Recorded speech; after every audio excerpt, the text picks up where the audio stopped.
Hello, my name is Robert Wellman, business major, and I'm from outside Harrisburg, PA. My name is Tori. I am a junior from the Philly Delco area, and I am an architecture major, also Soc and Spanish minor. This is a scene from January 6th, a storming of the Capitol building by people who were supporters of Donald Trump. Just like George Floyd died, people were out in the streets. Black Lives Matter.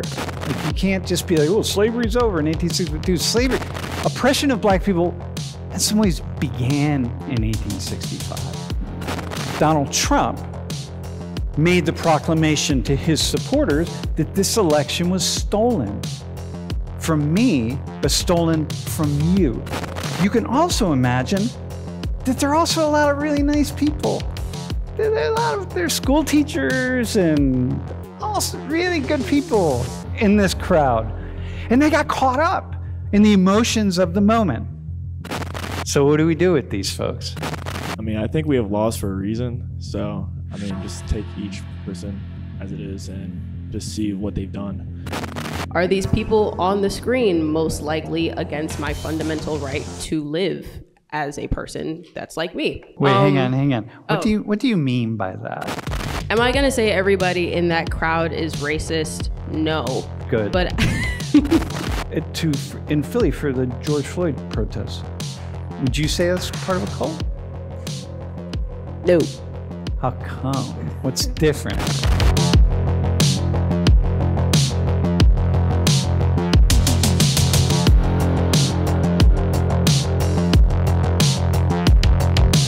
All right, take a look at these guys.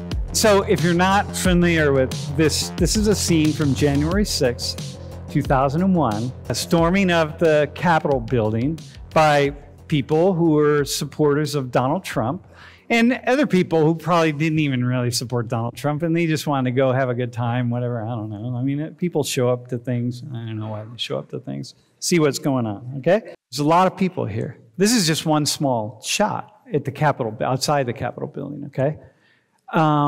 People went to a rally. Just like George Floyd died, people were out in the streets. Black Lives Matter. People, not just black people, but brown people and white people. People go out in the streets and are like, hey, we need justice. This is serious. You know, we have centuries of injustice here in this country pertaining to ancestors of black Americans and now black Americans. So centuries of, I don't have to go into it, right? I mean, this is, you know, we have a slave system that is really just unlike anything that the world really ever experienced. The chattel slave system based on color of skin that was unique in the Western Hemisphere. And what happened after slaves were free is that we reinstituted another system that was equally as oppressive and in some ways more oppressive than the slave system was. And equally built into a legal set of laws and that were just incredibly harsh, such that if you really understand and you follow 1865 up until the Civil Rights Movement, it's almost kind of mind-blowing that black Americans have gotten as far as black Americans have gotten, okay? But you have to study it. You have to look at it. Like, you can't just be like, oh, slavery's over in 1862. Slavery, oppression of black people in some ways began in 1865, man. You understand George Floyd, people going out into the streets, finally saying, we're done. Man, we've been watching this happen, and we're just done. We're out in the streets. Okay? Well, what happened on January 6th is that Donald Trump made the proclamation to his supporters that this election was stolen from me, but stolen from you. And his supporters had no reason to not believe this guy, to believe him, that he's their leader, he's the president. He's saying this election is stolen. And we're going to have this gathering, and you need to come out to the park, and we're going to have a big rally. And at the rally, things, you know, he built up so much energy and said, go march to the Capitol building and take the country back. We have to take the country back. It was stolen. Well, look, man, first off, let me just talk to the two of you. Most people, forget about what you imagine people could have or should have thought about what he was saying. Most people, if I took a poll right now and I said, hey, how many of you even know the name of the vice president of the United States? Maybe like a third of you would even know who it is. And if I say, hey, who knows the name of your two senators or your governor or whoever it is? Like, most of you wouldn't even know. We don't know what's going on. People don't know what's going on. So why should I expect anybody to not think that Donald Trump is saying what he's saying is true? If I'm his supporter, he's saying, you got to go out and get this country back. It was stolen. I'm like, dudes, essentially, this is a revolution. This is a revolution. They stole, people have taken the country. They've taken over the government. It's like, damn, okay. So if I'm your average American with the average knowledge that average people have, which is really not a whole, not really following too much, I'm going to be really pissed. So these folks here, you can imagine they're really pissed, okay? So now you can also imagine that there are also a lot of really nice people. There are a lot of, they're school teachers and also really good people in this crowd. And they got caught up in the emotions of the moment. And some of them just sort of were battling with the police, beating down the walls and breaking windows and storming into the Capitol building, right? And some of them, go to the next slide, got inside the Capitol building. They were just walking around. There are people with their phones up like, oh, damn, I'm in the Capitol building. Whoa, whoa, whoa. I was at a rally 4 hours ago. I got caught up in the energy, just like Penn State students get caught up at the end of a football game, and you're out there with no shirts on and in like 10-degree weather with your body's painted and you're not even cold because you're just crazy involved in it. And so you get caught up in all the emotion of that. And so there you go. And so, well, that's these people. Yeah. Some destroyed property, like Anthony's aunt, okay? Anthony Smith, some destroyed property. Others didn't. The question is, so what do we do with these folks? How are they? I want to know how they're different than Anthony Smith. Because you got all these people saying, like, we got to put all these people in jail. Like, well, all right. I would think that every supporter, you two, you in particular, I would think you would be saying, like, yeah, there are a lot of really nice people here. So, like, yeah, the Quaker is like, yeah, why are we going to prosecute them? They need to go back and do whatever. So what do you guys think? I mean, I think we have laws for a reason. So, I mean, just take each person as it is and just see what they've done. So you would look at each case and be like, okay, what'd you do? So are you feeling, are you not feeling particularly like, I don't know, like persuaded by Anthony Smith is a really nice guy. We need to get him back in the classroom. Like, don't charge him with felony crimes. I mean, why did you flip a car then? Or why did you storm the Capitol? Like, that doesn't really seem like a nice thing to do. Well, you get lost in it, dude. Do you go to football games? Yeah. Do you ever get really lost in the moment of a game? I mean, at times, yeah. Okay, so why do you get lost in the moment, dude? It's just a stupid football game. Yeah.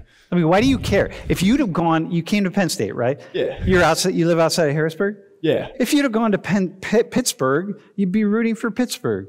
Yeah. You'd be like, Panthers, Penn State sucks. Panthers are great. But you didn't. You came here. So you're like, now you're at football games and you're losing your damn mind. And you're like, why are you losing your mind? Like, who cares if they win or lose? I mean, I think there's levels to it, though. Okay. You can lose your mind, but, don't flip a car. All right. Okay, Tori, how about you?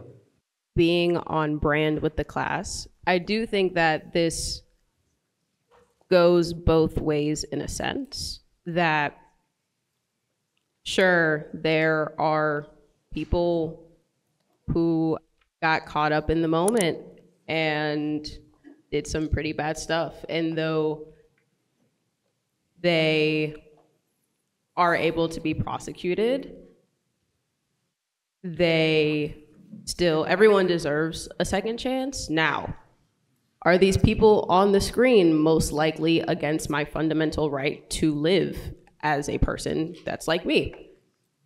Absolutely. Do I want to see them go back into the world and tell other people that a person like me does not deserve rights?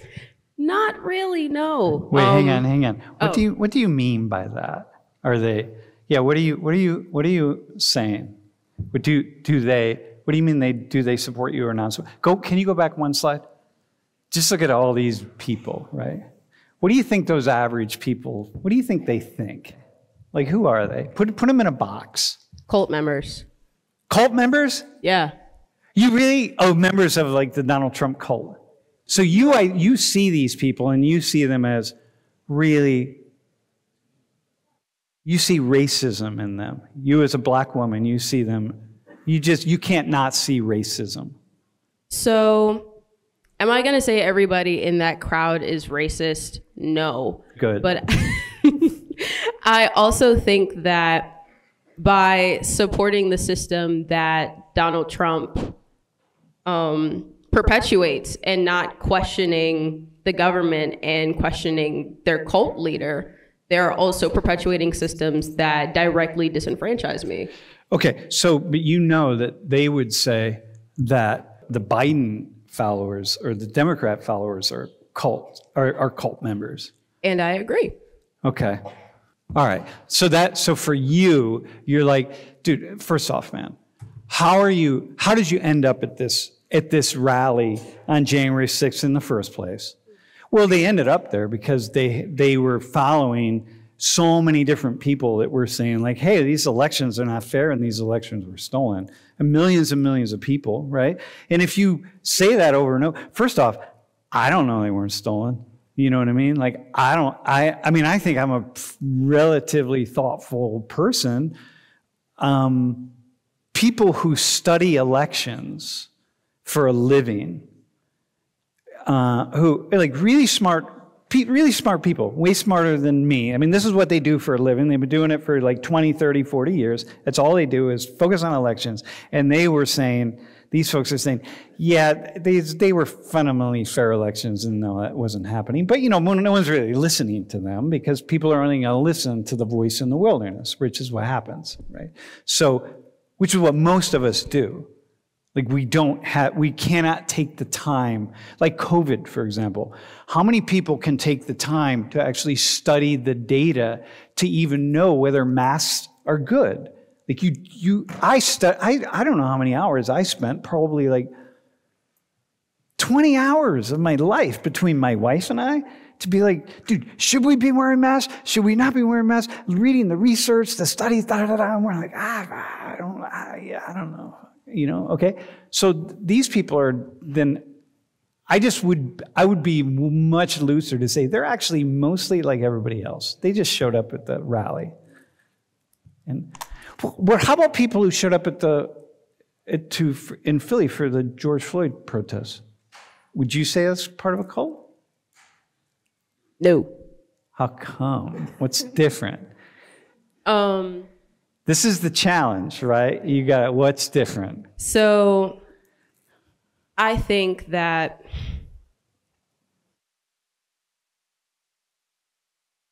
it's circumstantial, and that's a really awful answer, so I'm going to be long-winded. The people that are pictured are following one person that's saying, hey, this one thing is really bad that happened to me, so you guys should all be upset. Gave them absolutely no direction to go, and we're like, we're going to take back over the government. The people... Okay, wait, hang on, though. I want to just say one thing. Actually, bro, and get ready. We're going to come back to you in a hot second. Actually, it wasn't just one person, because, you had all sorts of news media outlets and media places and all sorts of pundits and lots of people were saying that, yes, the elections were stolen. So, like, people believed. And so, like, I'm like, damn. Dude, me? I'm like... Wow, were the elections stolen? I don't know, maybe they were. I mean, even me. I'm like, okay, let me think about this. Give me the BLM protests. How are they different?